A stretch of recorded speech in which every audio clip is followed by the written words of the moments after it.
Nilikuwa najaribu kumsikiliza Waziri Mkuu Mwigulu Nchemba. Yeye anazungumza, anasema taifa hili lina rasilimali za kutosha, na ndiyo maana watu wengine wanamezea mate. Amezungumza rasilimali tulizonazo na ni kweli, lakini mbona Tanzania hatufanani na rasilimali hizo? Mbona hatufanani nazo?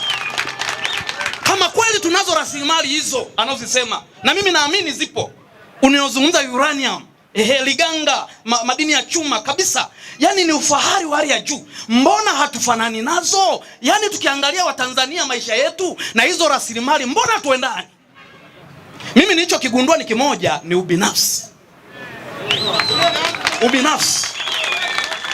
Ubinafsi wa viongozi tulionao. Hivi viongozi tulionao leo wanaweza kufanana na Nyerere hata kwa sekunde? Hii unayo access hapa waziri, ni demokrasia kubwa mno, direct democracy hapa, ambao kila mtu yuko huru kusema, na umesema tuseme. Kwa hiyo sasa vijana, kitendo cha kuwaziba vijana, na kutolea mfano hapa, naweza nikaa na bomba lile la kusukuma vijijini, humo tuna mabomba kama yale. Hapo unasukuma maji pale, kuna koki ya kutoa maji. Unaposukuma pale umefunga pale stoke, lakini hapo unasukuma, unategemea nini hapa njiani? Si maana yake tapasuka. Ndicho kilichotokea tarehe 29. Kwa sababu umeziba watu wasiseme, watu wasiwe huru. Haya, angalia, mtu anampenda mtu wake amchague, unamkata jina kule. Chama fulani anakipenda, unakikata kule. Sasa unategemea huyu kijana afanye nini?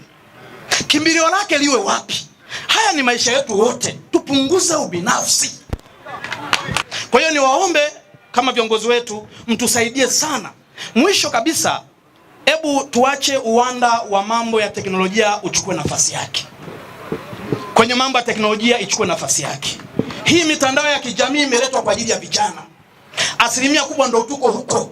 Mkitunyima fursa hizo, TikTok tu, mtu anaweza kutengeneza milioni 3 mpaka milioni 4 akiwa na access ya kuweza kutumia. Leo mmezima, haya anaishije yule mtu?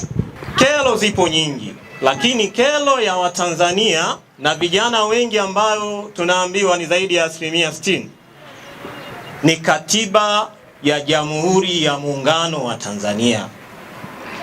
Tunahitaji tupate katiba mpya. Tujiulize, tangu tarehe 24 ya mwaka 1977 mpaka tarehe ya leo ya mwaka 2025, takriban miaka mingapi? Kwa uthibitisho, vijana tunahitaji haki ya kikatiba. Tumeona mambo yaliyotokea Oktoba 29. Taifa kama vijana tumeumia sana. Tumesimama hapa kama Watanzania. Yawezekana wengi wanashindwa kutoa maoni kulingana, pia kuna changamoto zinazojitokeza. Shindwa kuwa huru. Sasa hata haya maoni tunashindwa kuelewa ni yepi tutoe. Naweza nikatoa maoni, lakini unahofia nitafika kesho.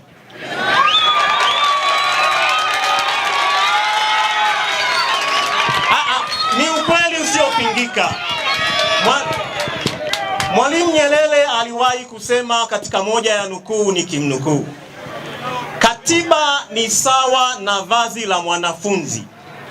Mwanafunzi anapokuwa darasa la kwanza shule ya msingi ushonewa vazi jipya, lakini anapofika darasa la 7 vazi lile halimfai tena.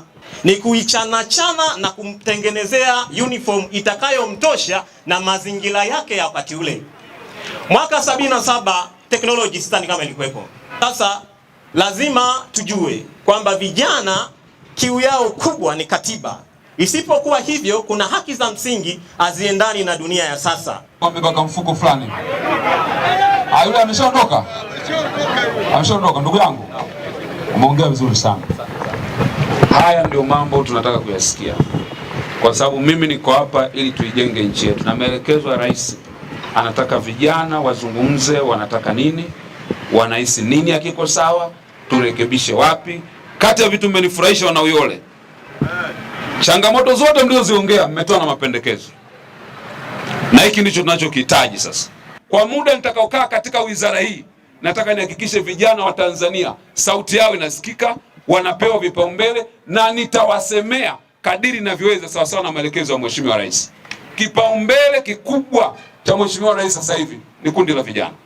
Ndio maana kauli mbiu yetu katika ziara hii tunasema hivi, Vijana tuyajenge, Tanzania ni yetu. Vijana tuyajenge, maana yake nini? Haya tunayoongea ndio atakayotengeneza kesho yetu.